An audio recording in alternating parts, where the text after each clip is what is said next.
का हर बार तो हमनी के छठ गा बजा के ए तरीका से करबे करे नहीं जा। हाँ तो काहे ना अब की बारी कुछ नया तरीका से गा के छठ मनावल जा। पूजो में नया तरीका होला का?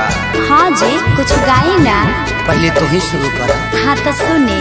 पेन्हिना बलमा जी पियरिया चली छापा राखे घा का चाही बासा के बहंगिया बहंगी लेके चलब घाट काजी पुरान के नियन गावे लगनी तनी डीजे में गाई। डीजे में कैसे तू ही शुरू कर।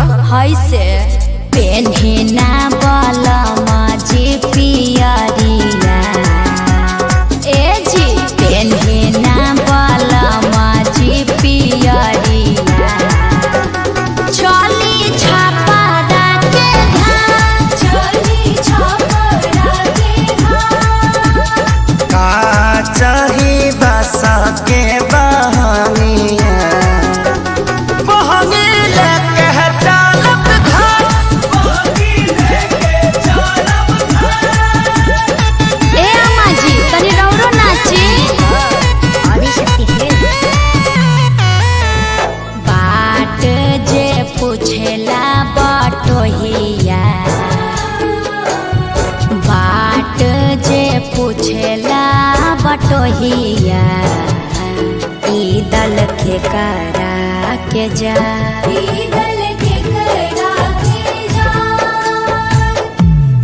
तू तया धरा हवे रे बटोहिया तू तया धरा होइबे रे बटोहिया ई दल छाठी माई के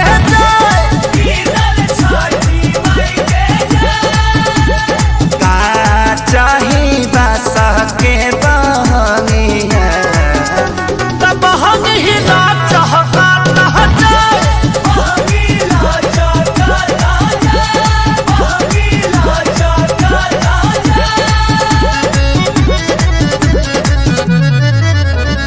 करी न सासु आमा जी तैयारिया अर्घ के बेरा बीतल जा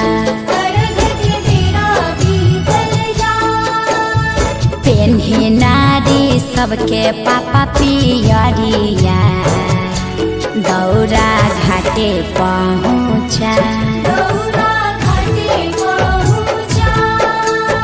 मम्मी हम तली थाथी घाट पलाका छोले। अरे तू का करे जइब पराका फोड़ के हमार सारी जरइब मरक एक था।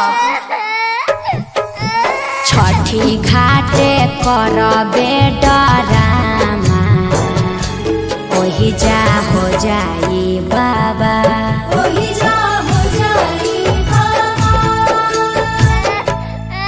यार पापा से बोल मम्मी मारने की धमकी दे रही है पापा। साफा आतंकवादी हो का काहे लइकवा के डरोले बड़वा? अरे ना जी बबुआ पर चटक न जन चलाई है दिहल हा छठी माई के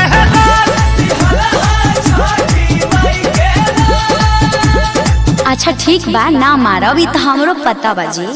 खीर पावन ह छठी मैया खुश रहो नैहर ससुराल खुश रहो आंगना दुआर खेसारी पवन वाले रही प्यार। हे छठी मैया तनी कश्यप जी पर ध्यान देत रही ह विवाद से बचई ह।